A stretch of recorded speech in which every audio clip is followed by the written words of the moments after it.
everybody to a brand new review. We've got the Naked HC Hydration something or other vest. I'll put the stats up on the screen with its proper name because I've forgotten what it is, shock. But basically it's a hydration vest, but I would say it's more designed towards those ultras, trail running and that kind of thing. We'll get on to why I've got it and that kind of stuff in a bit. But it's super cool, it's super lightweight. I'm going to tell you all about it, so let's get stuck in. So firstly, let's get into some of the features of it, right? And hopefully the stats and features have been up, or I'll put them up in the edit. But we've got two pouches here, net pouches, that grip onto your bottles. Now this does come with two bottles supplied, but I've got my own in here, and they're not moving about at all. I've got a sort of net pocket down here that I've got all my gels in. I've got my phone in here on the other side of the net pocket. You've got some things here, show you them, which are to stick your poles in if you want your poles. And then on the back, hold tight, you've got basically a rucksack section, but not a zip section. You've got a rucksack section, which is like a netting webbing, which you can stuff a jacket in. The other big feature of this is it's got a zip down here, so you don't have any of the clips and stuff like that. So it literally fits onto you like a rucksack hoodie. You zip it up in the middle. And what I found is that it's really given me a tight, snug fit, which has avoided all that bouncing around. Because what you get with a lot of these vests, and we'll talk about Tobes in a minute, is that they move around and bounce around. But I've got two full bottles here, and as you can see, hopefully, they're not moving around that much. And even if they are, I can't feel that they're moving around. They're not annoying in terms of it chugging about. It's a super tight fit. Now you've got to watch the sizing on it, because on the website there's a guide on sort of sizes you need in terms of chest size. So make sure you check that out before you get it. Now there is one big problem with this vest, and I'll come on to that at the end of the video. But at the moment, while I'm going along here, I kind of like it. So for years I had the Untitled vest that Toby's got on, and we'll see the comparisons in a minute. But with a Snowdon run coming up, I'm going to be running up Snowdon if you've not seen the videos, and ideally Toby and I want to move into an ultra next year. I took the opportunity to get this now because I just wanted something that I can use that's a little bit more comfortable on those sort of longer, more tricky miles. And I think at the moment this is definitely winning over that Untitled vest.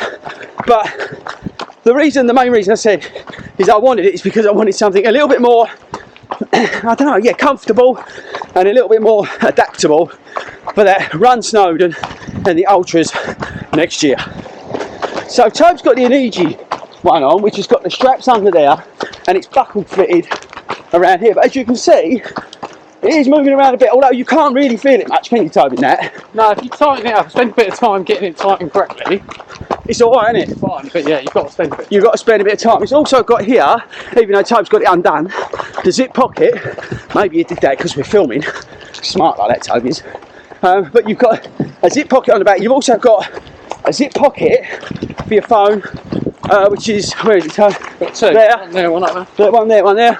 And you've got the thing he's got his gels sticking out on. But here's the thing. This can rub here, and it can be annoying underneath along the chest. You can get some rubbing marks, and they're not the best quality, are they, Toby? I mean, this is my second one. yeah, I've been through 3 of them. In fairness, you know, I have worn mine to destruction, and they are 25 quid. So they are, I still think, the best hydration vest, running vest, you could buy pound for pound. But for me, moving into those, let's say, different pursuits, this is where it's at. Just chatting to Toby, because one of the negatives about that is it's hard to wear with a vest, but with this, I feel confident wearing a vest in it because the material is super lightweight, and it doesn't, yeah, like Toby just said, it's coarse, that material on there, and this doesn't feel that. And also, Toby, because it's a warm day, it's windy, but it's warm, it's still like 25 degrees here in the UK, but it is breezy. But I definitely don't feel as hot in this, because in those you feel the heat down the back, don't you? Yeah, it's getting warm. But in this, oh, it's so windy. But in this, around the back, you don't notice it. It's even now with that wind, you can feel the air going through the sort of netting material. So that's another big positive with this. But now, get ready for the negatives. Okay, so get ready for it. Sit down, people. Actually, firstly, heart rate monitors, nightmare. I got the Garmin one, and when I left the house today, I set the toe. I'm sacking that off. It sits right here. It is really annoying. So you need one, and I've got one. The polar one that goes on your arm, leg, whatever. Can't wear it with this. It's too irritating. And the other thing, get ready for it, people. This is, in the UK, currently £110. Now that is absolutely the wrong price to pay. Well, I think for anything, but for this. And it is the major reason why I would not recommend you get one. Now I love it, and I'm going to be using it. And it's going to go up Snowdon. It's going to do hopefully Race to the Stones next year, all that sort of stuff. But people, don't waste your money. Spend 30 quid on that in Egypt vest, because it'll do everything you need. And for 30 quid, you can't go wrong. So there you go, people. I told you to wait till the end of the video. I'll catch you later.